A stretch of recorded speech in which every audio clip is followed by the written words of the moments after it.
यावत् श्रृंगार सारस्वतमिह जयदेवस्य विश्वगवचांसि। वो घोषणा कर रहे महाराज जी ग्रंथ के उपसंहार में, अरे माध्विक माने मधु,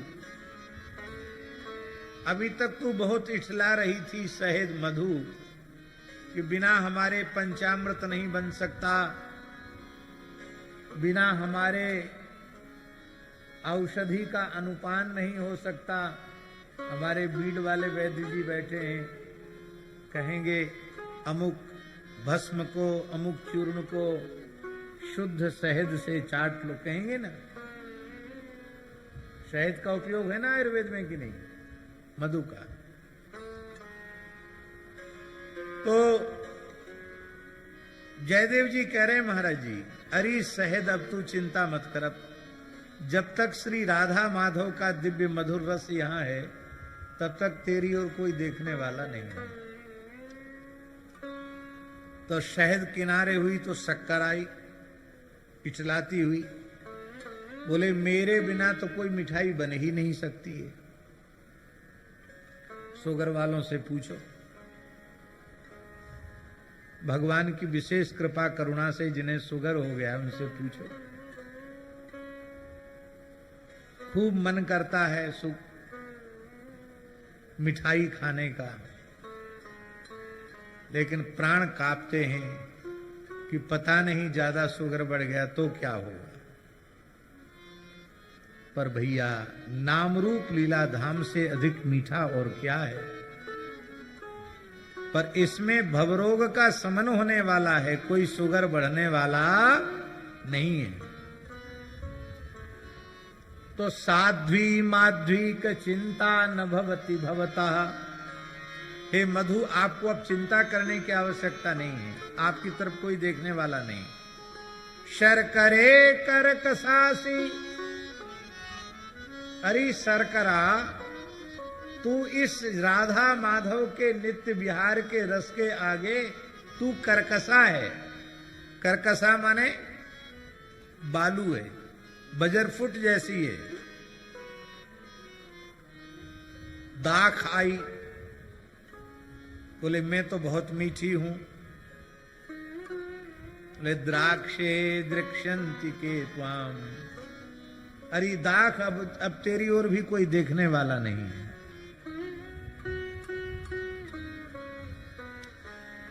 संसार के सारे मधुर पदार्थों को जब नकार दिया तो स्वर्ग से अमृत आया। बोले हम तो सबसे बड़े हैं।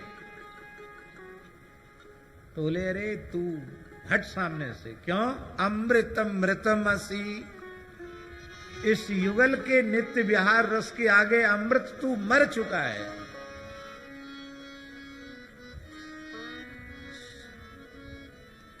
लौकिक पारलौकिक भोगों के लालची देवता भले ही स्वर्ग में तेरी स्पृहा करते हों, पर कोई रसिक प्रेमी वैष्णव तेरी ओर देखने वाला नहीं है।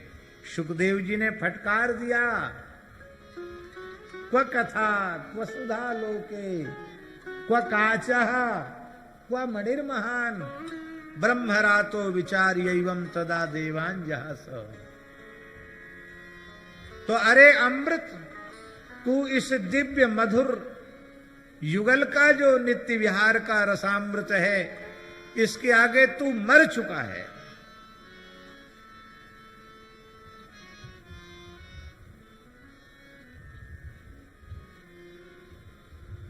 आम का रस आया, अमरस, आम का फल महाराज, फलों का राजा है आम।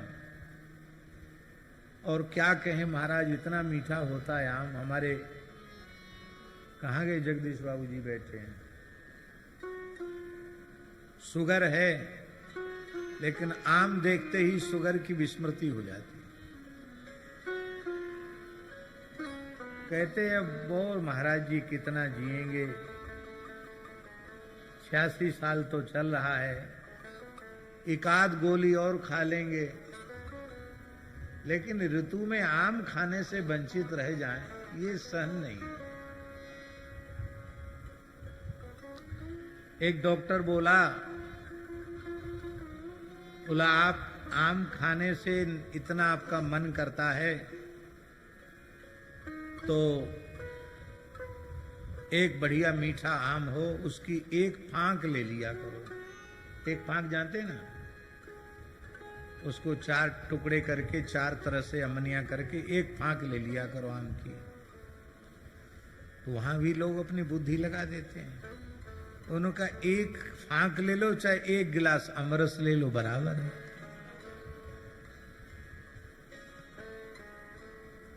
तो एक फांक आम की जगह पर एक गिलास अमरस ले लिया। अब शुगर तो बढ़ना था ही। डॉक्टर ने कहा तुमने क्या खाया? बोले आपने कहा था कि एक फांक ले लेना, तो हमने सोचा एक फांक ले लो चाहे एक गिलास ले लो, बराबर है। अरे भले आदमी, इससे अच्छा तो एक आम चूस लेते तो उतना नुकसान नहीं करता। दूध भी, फिर ऊपर से शक्कर भी, और फिर वो भी भर के एक गिलास। तो कहते अरे अमरस, अब तू इस रस के आगे करुण क्रंदन कर रहा है। तू इस रस के आगे करुण क्रंदन कर रहा है, रो रहा है। इस युगल के नित्य रस के, नाम के रस के आगे तुझे कोई पूछने वाला नहीं है। और कांताधर धरणि तलम गच्छ, विषयी पुरुष आए, भोगी लोलुप अजितेंद्रिय, वे बोले अमृत कहीं नहीं है, कामनी के अधर में अमृत है। बोले चले जाओ जहन्नुम में, चले जाओ पाताल में। यदि कामनी के अधर में अमृत है तो तुम अमर क्यों नहीं हो गए? समय से पहले बूढ़े कैसे हो गए? भले ऊपर से काला काला रंग पोत करके बुढ़ापे को धोखा देते हैं, पर बुढ़ापा धोखा नहीं देता किसी को। बूढ़ा भी होना पड़ेगा, मरना भी पड़ेगा। कब तक? बोले जब तक यह दिव्य रस राधा माधव का, नित्य विहार का, नित्य रस केली का अखंडित रस जब तक बह रहा है, तब तक पूरे ब्रह्मांड में कोई रस इसकी समता नहीं कर सकता है। ये है राम नाम का रस, लीला का रस, धाम का रस, रूप का रस। इसलिए आनंद रामायण में लिखा है, कवित्वम अत्युद्धंच राम नामांकितंच यत तजगेयम अतिशुद्धंच श्रवणात् पातकापहम। श्रवण मात्र से संपूर्ण पातकों को नष्ट कर देने वाला है। इसलिए महाराज जी विष्णु पुराण में लिखा है, रामेति नाम यत् श्रोत्रे विश्रंभो जवितो यदि करोति पापम संदाहम तूलम बन्नी कड़ो यथा। कहते जैसे एक चिनगारी जो है, चिनगारी का एक कण रुई के पर्वत को जलाकर भस्म कर सकता है, ठीक इसी प्रकार से राम नाम, मलुकदासी की साखी है, राम नाम एक रति पाप के कोटि पहाड़, ऐसी महिमा नाम की जारी करे सब छार। महाराज जी हमारे ग्रंथों में यहां तक लिखा है कि पातकी मनुष्य में पाप करने की उतनी सामर्थ्य नहीं है भगवान नाम में जितनी पाप के नाश की सामर्थ्य है। तावत कर्तुम न शक्नोति पातकम पातकी जन। पापी मनुष्य उतना पाप नहीं कर सकता भगवान नाम में जितनी पाप के नाश की सामर्थ्य है।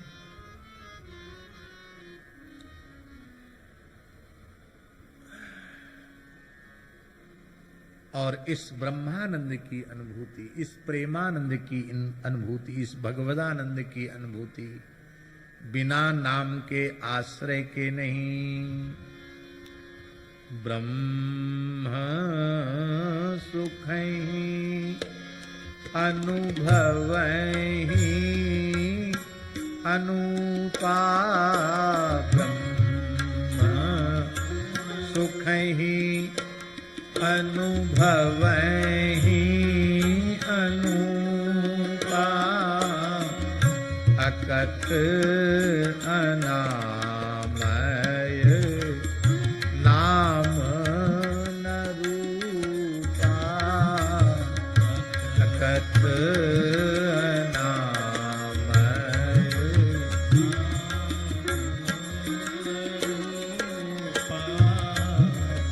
जाना चाहि गूढ़ गति जेऊ जाना चाहि गूढ़ गति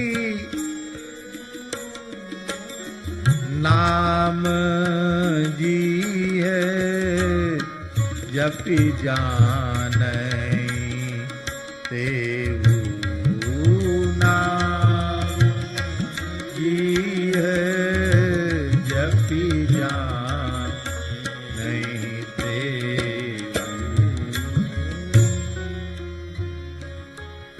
उस ब्रह्मानंद की अपरोक्षानुभूति का प्रकार भी श्री राम नाम का आश्रय ही है।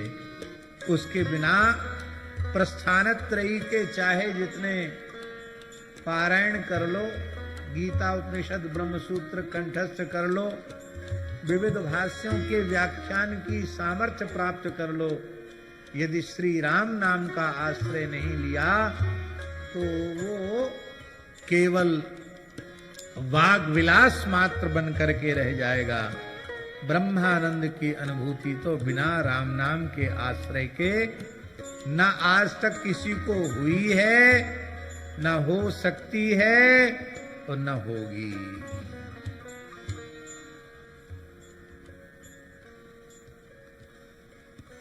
नौ का अंक पूर्णांक है और यहां भी 9 अरब राम नाम का विधिवत पूजन अर्चन हो रहा है। और गोस्वामी जी कैसे कुशल महापुरुष हैं कि रामचरितमानस की नाम वंदना प्रकरण में 9 दोहों में ही वे श्री राम नाम की वंदना प्रस्तुत कर रहे हैं। 9 दोहा और चौपाई की गिनती करो तो महाराज जी चौपाई कितनी है? 9 दोहा और 72 चौपाई। कितनी चौपाई? 72 को जोड़ो तो कितना होगा? 72 को जोड़ोगे तो 9 होगा ना। 7 और 2 9। परिपूर्णता केवल श्री राम नाम में है। इसलिए गोस्वामी जी ने यहीं से आरंभ किया। बंदऊ राम नाम रघुवर को, बंदऊ राम नाम रघुवर को, हेतु कृशानु भानु हिम कर को, हेतु कृशानु भानु हिम कर को, विधि हरिहर में वेद प्राण सो, विधि हरिहर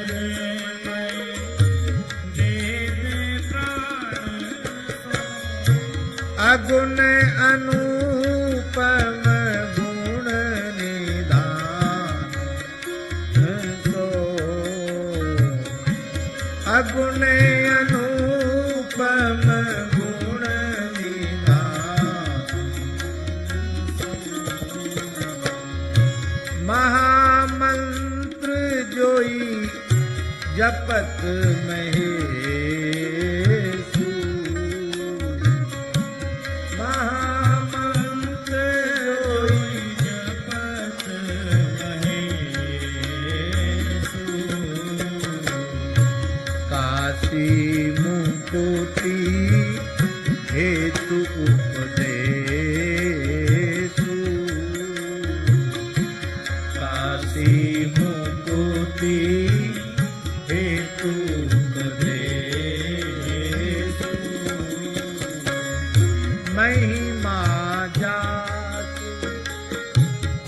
जान गण राऊ, महिमा जासु जान गण राऊ,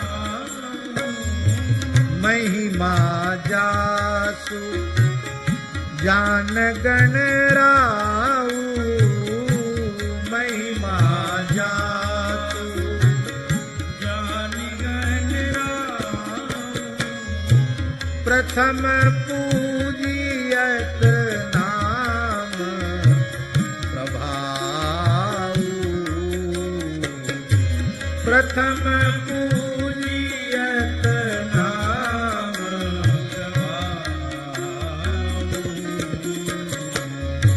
प्रथम पूजियत नाम प्रभाऊ,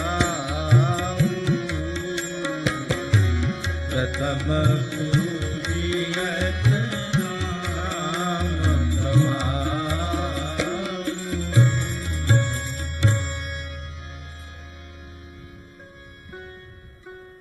मैं रघुवर के श्री राम नाम की वंदना करता हूं। इसका मतलब है रघुवर का जो नाम है वही श्री राम नाम है। इसका मतलब है कि रघुवर राम और निर्गुण राम ये दो नहीं है, एक ही है। मैं रघुवर के श्री राम नाम की वंदना करता हूं, जो कैसा है हेतु कृसानु भानु हिम कर को, जो अग्नि सूर्य और चंद्रमा इनका भी मूल कारण है। माने अग्नि सूर्य और चंद्रमा का भी मूल बीज है ये, इसी से ये प्रकट होते हैं। सत रज तम इन तीनों गुणों से रहित है। हेतु कृसानु भानु हिम कर को विधि हरिहरमय, ये विधि हरिहरमय है। श्री राम नाम ही विधि है, ब्रह्मा है। सृष्टि का उत्पादक भी यही है, सृष्टि का पालक भी यही है और सृष्टि का संहारक भी यही है। विधि हरिहरमय, ब्रह्मा जी सृजन करते हैं, विष्णु भगवान पालन करते हैं, भगवान शिव संहार करते हैं। और वेद प्राण सो, वेद का तो प्राण है। महाराज जी वेद का प्राण कैसे, ये बड़ी विचित्र बात है। महारामायण का एक बड़ा सुंदर भाव है। भगवती जगदम्बा पार्वती जी ने भगवान शिव से पूछा कि वेदादि शास्त्रों में प्रणव की बड़ी महिमा का वर्णन है। श्री सीताराम जी महाराज की जय। हम जिनकी चर्चा आरंभ में कर रहे थे, अद्भुत वक्ता हमारे श्री रामानंद संप्रदाय का गौरव, जिनका वक्तव्य हम प्रायः कहीं भी हो बड़े भाव से बड़े सावधानी से सुनते हैं और जो मुंह देखी नहीं कहते हैं, स्पष्ट वक्ता हैं, सुस्पष्ट वक्ता हैं। ऐसे हमारे परम पूज्य महान श्री मिथिलेश नंदनी शरण जी महाराज विराज।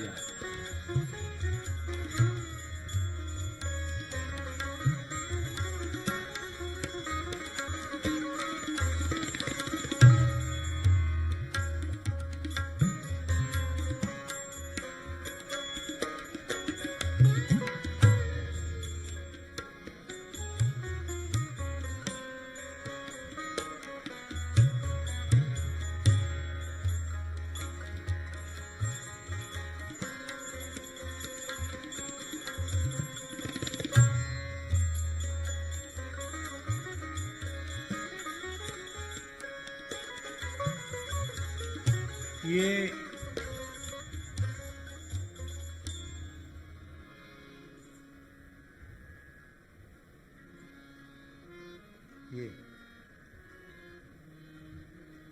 जय जय श्री सीताराम। महाराज जी, हम लोगों का सौभाग्य है कि पूज्य महाराज जी जैसे नामनिष्ठ हमारे अपने विश्वास के अनुसार तो ये उस कोटि के महापुरुष हैं जिनके रोम रोम से नाम प्रकट होता है। ऐसे जीवन मुक्त हम अपने सरल विश्वास के अनुसार जिन्हें भगवत प्राप्त संत मानते हैं, ऐसे पूज्य श्री सद्गुरुदेव भट्टी बाबा सरकार का, जिनकी प्रेरणा से इतने प्रेमियों ने नाम लिखा है, 9 अरब राम नाम विराजमान है, जो साधुता, सहजता, सरलता और दैन्य की साक्षात प्रतिमूर्ति है।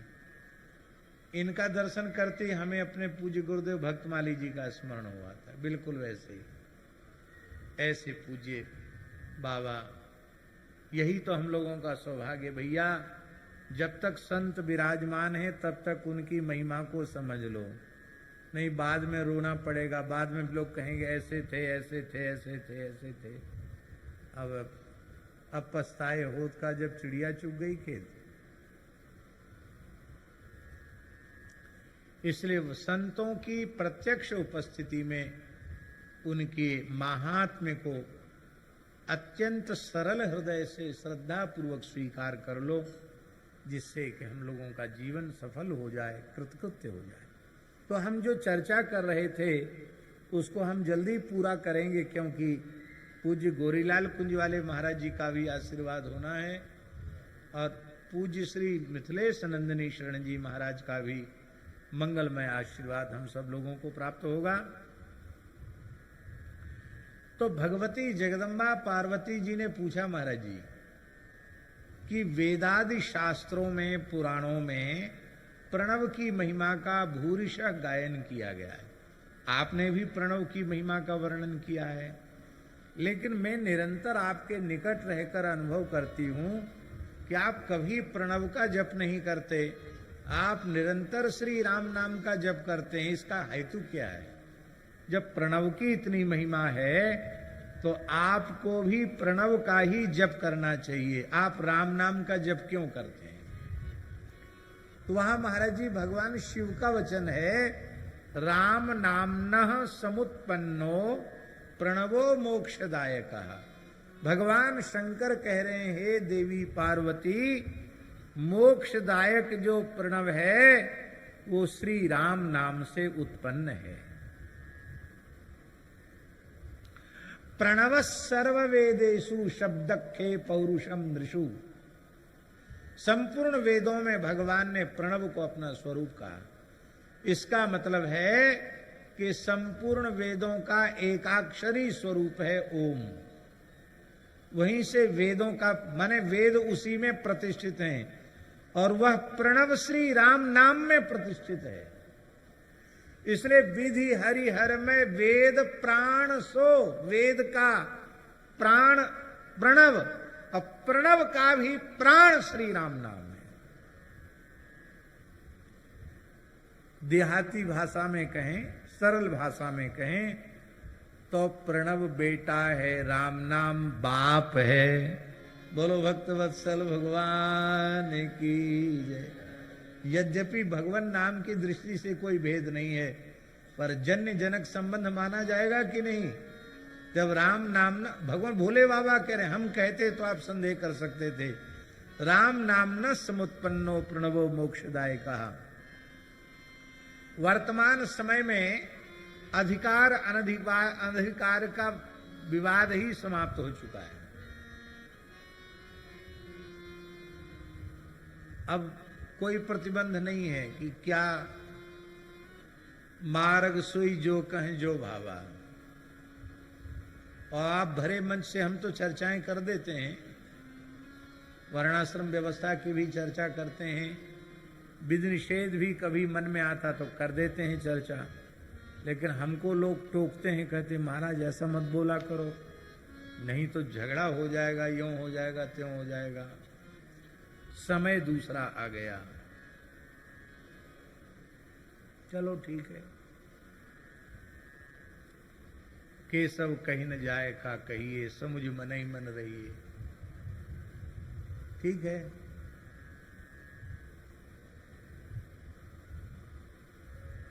प्रणव में सबका अधिकार नहीं है। न्यूंखाह षोडश, काशिका वृत्तिकार ने कहा न्यूंखाह षोडश। न्यूंख माने ओंकार, प्रणव, ये 16 प्रकार का होता है। अब ये हमें अब तक ठीक से समझ में नहीं आया कि वे 16 प्रकार ओंकार के क्या हैं। उसमें महाराज जी अमुक अमुक संकल्प की पूर्ति के लिए अमुक ओंकार का प्रयोग, इतना भी सूक्ष्म विचार है हमारे यहाँ। पुत्र की कामना से किस न्यूंख का प्रयोग होगा, विजय की कामना से किस ओंकार का प्रयोग होगा, स्वर्ग की कामना से किसका प्रयोग होगा, मोक्ष की कामना से किसका प्रयोग होगा, बड़ा सूक्ष्म विचार है। पर वर्तमान समय में तो कोई प्रतिबंध है नहीं किसी को कुछ कहने का। ननक्तम नोच्छिष्टे प्रब्रूयात ब्रह्म राशि ही। हमारे धर्म संघ वाले गुरुजी, हमारे धर्म संघ वाले गुरुजी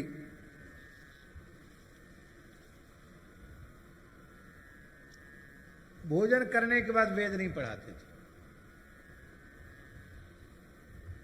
12 बजे के पहले पहले तक, जब तक धर्म संघ विद्यालय में रहते, कुछ खाए पिए नहीं रहते, तब तक वेद पढ़ाते, व्याकरण भी पढ़ाते, वेद भी पढ़ाते। और जब धर्म संघ विद्यालय से लौट के सेवा कुंज वाले अपने घर में आते और मध्याह्न संध्या वहीं करके आते थे धर्म संघ विद्यालय में, पर यहाँ प्रसाद पाते। तो प्रसाद पाने के बाद सबसे पहले छात्र हम थे जो हमको पढ़ाते थे प्राच्य व्याकरण। नब्बे भी पढ़ाया, प्राच्य भी पढ़ाया।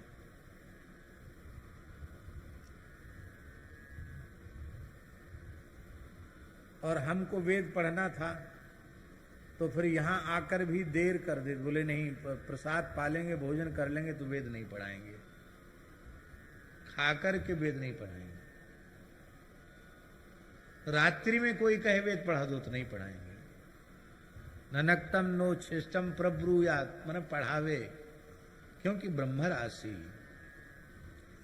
इसीलिए मंत्रोपदेश में भी प्राचीन परंपरा का नियम यह रहा है कि गृहीता भी कुछ नहीं ग्रहण करता था और मंत्रोपदेष्टा भी जब तक मंत्रोपदेश करता तब तक कुछ नहीं लेता। ये प्राचीन परंपरा रही है। पर भैया श्री राम नाम में उपनीत हो, अनुपनीत हो, ब्राह्मण हो, चांडाल हो, स्त्री हो, अंत्यज हो, पतित हो, म्लेच्छ हो, कोई क्यों ना, कैसा भी क्यों ना हो, अरे महाराज जी कहां तक कहें, कहत मुनीस महेश महात्म, उल्टे सूधे नाम को, कली नाम काम तरु राम को। तो भाई महात्म्य की दृष्टि से सर्वोत्कृष्ट वही है जिसमें सर्व सौलभ्य हो। और राम नाम में जैसा सर्व सौलभ्य गुण है, प्रत्येक व्यक्ति श्री राम नाम का जैसे आश्रय ले सकता है। नास्य विधि रीति, जप ही उच्चारण ही इसकी एकमात्र विधि है, और कोई विधि का आग्रह नहीं। इसलिए विधि निषेध क्या है महाराज जी, बहुत विस्तृत प्रकरण है विधि निषेध का। लेकिन गोस्वामी जी जैसी परिभाषा आज तक भक्ति काल में, भक्ति साहित्य में ऐसी कोई परिभाषा आज तक किसी ने प्रस्तुत ही नहीं की। गोस्वामी जी कहते हैं, राम को सुमीरिबो सब विधि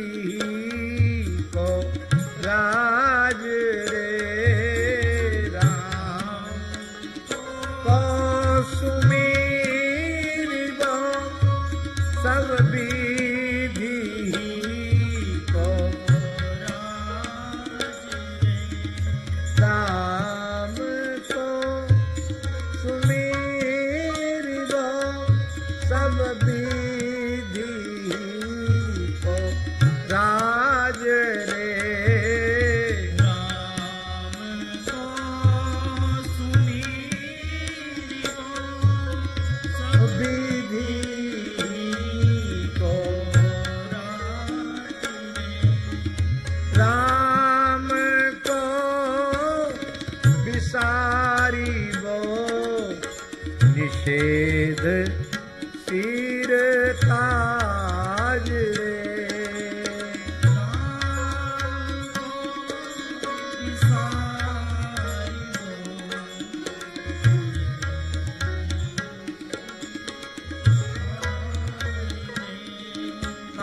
राम को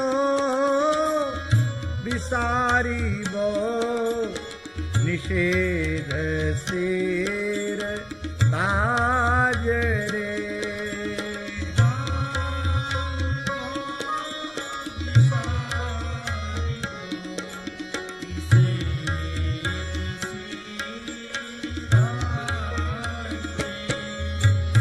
राम सुमिर राम सुमिर यही तेरो काज रे। राम सुमिर राम सुमिर यही तेरो काज।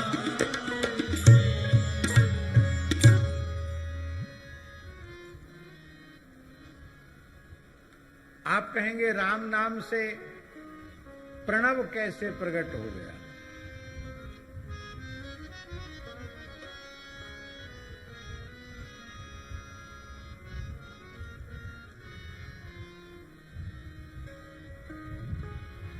राम से ओम की उत्पत्ति, ये भी एक बहुत प्रसिद्ध है। राम को प्रसोदरादि गण में मान लेते हैं और महर्षि पाणिनि का सूत्र है प्रसोदरादीन यथोपदिष्टम। इससे हंस का सिंह हो जाता है, वर्ण व्यत्यास हो जाता है। तो वर्ण व्यत्यास जब करेंगे तो रा आ और म ये विच्छेद हुआ, और वर्ण व्यत्यास करेंगे तो मां होगा मां रा आ और मां। अब आकार का पूर्व प्रयोग करेंगे तो बनेगा आ, वर्ण व्यत्यास करने पर आ रा और मां। अब आ और रा और मां ये तीन अक्षर हो गए। अब रकार जो है हसीच, हस प्रत्याहार में आ जाएगा ना, तो हसीचा से उतो हो जाएगा। तो आ रा और मा था ना, तो हसीचा सूत्र से रकार को ऊ हो जाएगा। तो आ ऊ और मा संधि कर दोगे तो क्या बनेगा? ओम। इस प्रकार से राम नाम से ओम की निष्पत्ति है। तो राम नामन समुत्पन्न प्रणवो मोक्षदायक, मोक्षदायक प्रणव श्री राम नाम से उत्पन्न है। विधि हरिहर में वेद प्राण सो अगुण अनुपम गुण निधान सो। आहा, गुणों का भंडार है और ये महामंत्र है। इससे बड़ा मंत्र और कोई दूसरा है ही नहीं। महामंत्र जोई जपत महेशु, और इसी महामंत्र का उपदेश काशी मुक्ति हेतु उपदेशु। काशी महात्म्य में महाराज जी लिखा है काशी के संबंध में, मन्वंतर सहस्रैस्तु जजाप वृषभध्वज। सहस्रेण नहीं है, सहस्रैहि, हजारों मन्वंतरों तक भगवान वृषभध्वज शिव जी ने काशी में रह करके श्री राम तारक सदक्षर मंत्र आज का जप किया। कितने समय तक किया? एक मनवंतर, दो मनवंतर नहीं, 100 मनवंतर, 1000 मनवंतर नहीं, मनवंतर सहस्रैस्तु, हजारों मनवंतरों तक हजारों का अर्थ महाराज जी हजारों नहीं, हजारों का माने जिसके कोई संख्या नहीं, अनंत असंख्य काल तक महादेव जी ने काशी में रह करके श्री राम तारक मंत्र आज का जप किया।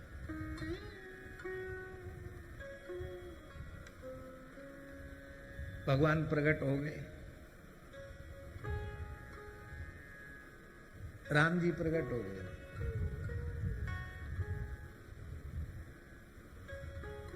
बोले वरदान मांगो महाराज जी, बोले वरदान मांगो। तो शंकर जी ने कहा महाराज ये आपके अंशभूत जीव आपसे विमुख होकर के न जाने कितने जन्मों से संस्कृति के चक्र में पड़े हुए हैं, भटक रहे हैं। जो भी आपके राम नाम का एक बार उच्चारण कर ले वो तत्काल अविद्या माया से विमुक्त होकर, संस्कृति के चक्र से विमुक्त होकर आपको प्राप्त कर ले। भगवान बोले भाई ये वरदान तो बहुत विकट वरदान है, ऐसा वरदान मांग लोगे तो हमारा तो सृष्टि का सारा खेल ही बिगड़ जाएगा, पर तुमने मांगा है तो हम देंगे अवश्य। काशी में मरने वालों को आप श्री राम नाम का उपदेश कर देंगे, वे निश्चित ही संस्कृति के चक्र से विमुक्त हो जाए।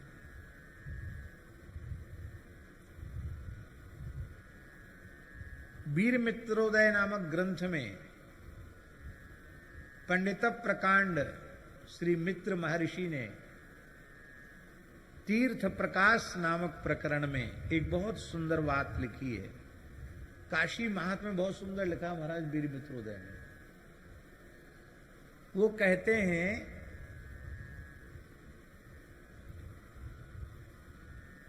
कि काश्याम मरणान मुक्ति ही, काशी में मरने से मुक्ति होती है, ये बात प्रसिद्ध है, ये भी श्रुति वचन ही है। और ऋते ज्ञानान्न मुक्ति ही, ये भी श्रुति वचन ही है, बिना ज्ञान के मुक्ति नहीं होती। तो दोनों की संगति कैसे बैठेगी भाई? या तो ऋते ज्ञानान्न मुक्ति ही मानो या काश्याम मरणान मुक्ति मानो। तब इसमें बहुत विस्तृत व्याख्यान किया है उन्होंने, और उस व्याख्यान के अंत में ये प्रमाणित किया है कि ऋते ज्ञानान्न मुक्ति भी सही है और काश्याम मरणान मुक्ति भी सही है।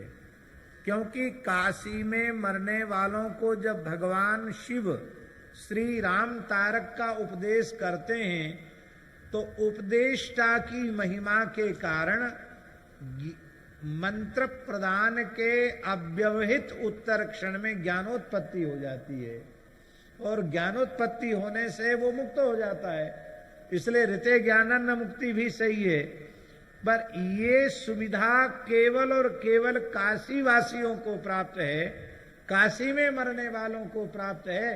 अतएव काशी का महात्म्य है, मुक्ति का सदावर्त वहां काशी में बढ़ता है। भगवान शिव ने कहा तो दूसरा वरदान महाराज ये है, मंत्र का उपदेश तो हम कर देंगे, दूसरा ये है कि आप काशी छोड़ के कहीं न जाएं। भगवान ने कहा कि बिल्कुल ठीक, काशी के कण कण में हम विराजमान रहेंगे, आपके सामने अविमुक्तेश्वर लिंग के रूप में विराजेंगे। भगवान ने कहा मैं काशी को छोड़ूंगा नहीं, काशी अविमुक्त क्षेत्र हो गया। और आज भी विश्वनाथ जी के मंदिर में जब हम लोग दर्शन करने जाते हैं तो विश्वनाथ जी के निकट अविमुक्तेश्वर शिवलिंग हैं। अब तो रूप थोड़ा बदल गया है, पहले जो पुराने बात हम बता रहे हैं, अब तो स्थलों में भी परिवर्तन हुआ है, रूप में भी परिवर्तन हुआ है, समय की आवश्यकता के अनुसार। तो वहां लोग कहते विश्वनाथ जी के गुरु, अविमुक्तेश्वर को वहां के लोग बताते विश्वनाथ जी के गुरु। हम भी सोचते विश्वनाथ जी के गुरु कौन है, जब हमने पढ़ा तो पता चला अविमुक्तेश्वर शिवलिंग के रूप में साक्षात रघुनाथ जी ही विराजमान है।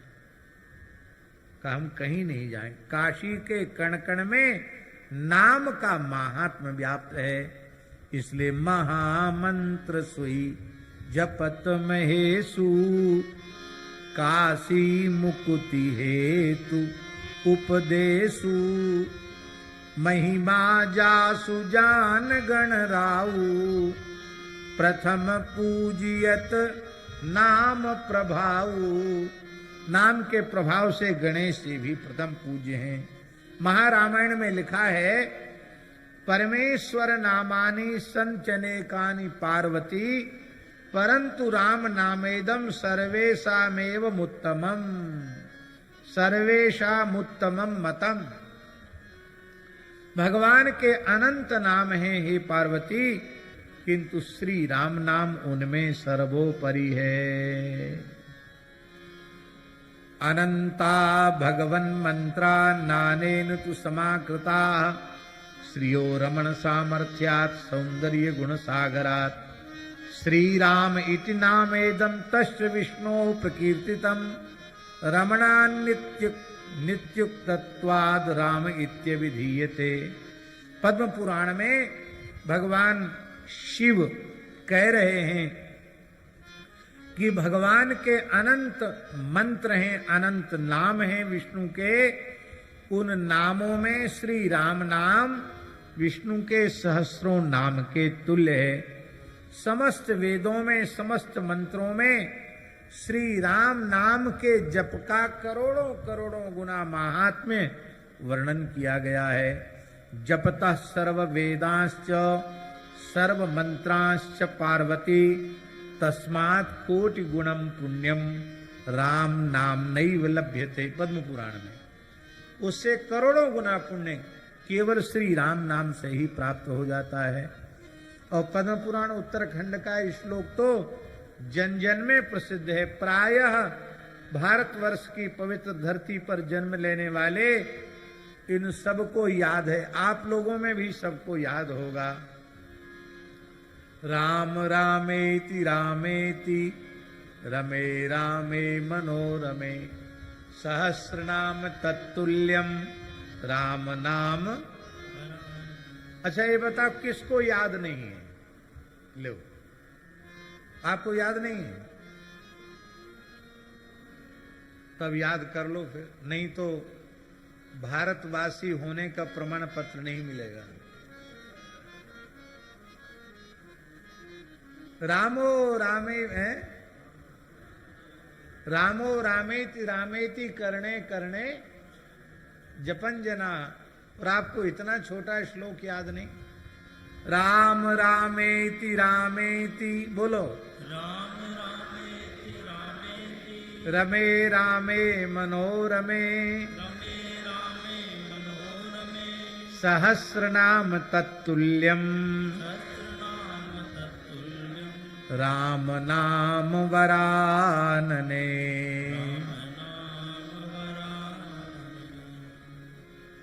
नारायणादि नामानि कीर्तितानि बहून्यपि, आत्मा तेषांच सर्वेषां राम नाम प्रकाशकः। महारामायण में लिखा है, नारायण आदि जो भगवान के अनंत नाम हैं, उन समस्त नामों का प्राण, उन समस्त नामों की आत्मा श्री राम नाम है। राम नाम सबका प्रकाशक है। बोलो श्री राम नाम महाराज की। महिमा जासु जान गण राउ, प्रथम पूजियत नाम प्रभाऊ। कहते वही प्रथम पूज्य होगा जो इस ब्रह्मांड की पहले प्रदक्षिणा कर देगा।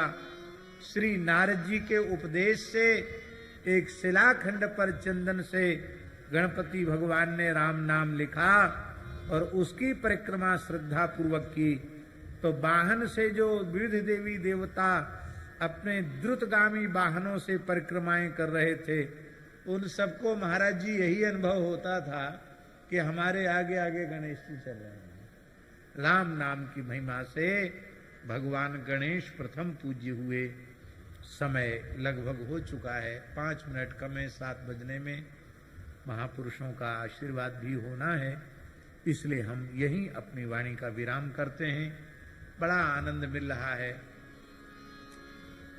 और ये राम नाम महात्म्य तो पूरे पुरुषोत्तम मास होना चाहिए, इतना बढ़िया है। लेकिन क्या करें, हम लोग कम बखत हैं।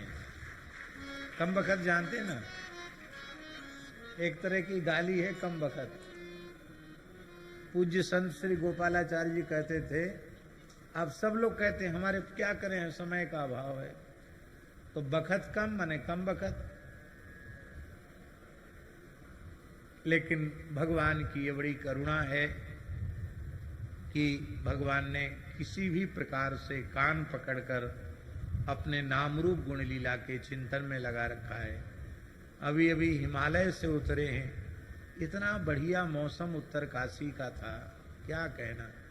ऐसे लगता कि गर्मी में तो पूरे गर्मी गर्मी वहीं रहा जाए, नीचे उतरे ही नहीं। वहां रात को एक मोटा कंबल ओढ़ना पड़ रहा था, दिन में भी खूब आनंद, बहुत आनंद। और जब से वहां से उतरे हैं महाराज जी, शरीर जल रहा है, क्योंकि मौसम में एकदम अंतर आ गया ना। हाँ, ऐसे लग रहा है शरीर जल रहा है। तो देखो ठाकुर जी ने चाहा तो अगली बार उत्तर काशी में थोड़ा और अधिक समय देंगे। गर्मी गर्मी कम से कम श्री ब्रिज बिहारी दास जी, श्री काशी दास जी, श्री विमला दास जी, सब संतों से आग्रह है कि बड़ा दिव्य स्थल है, गंगा जी का बड़ा आनंद है। हम लोग कभी वहाँ, महाराज जी तो जाएंगे, महाराज जी ने वचन दिया है, अभी भी जाएंगे ना, बीच में महाराज जी जाएंगे।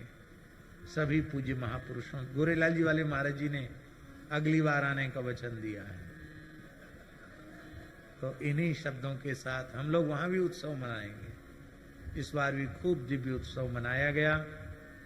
इन्हीं शब्दों के साथ श्री जानकी वल्लभलाल जी के श्री युगल पादारविंद में उनके प्राण प्यारे समस्त नाम रसिक भक्तों के चरणों में अपनी नाम महात्म्य की पुष्पांजलि निवेदित करते हुए अपनी वाणी को श्री नाम महाराज के चरणों में विराम देते हैं।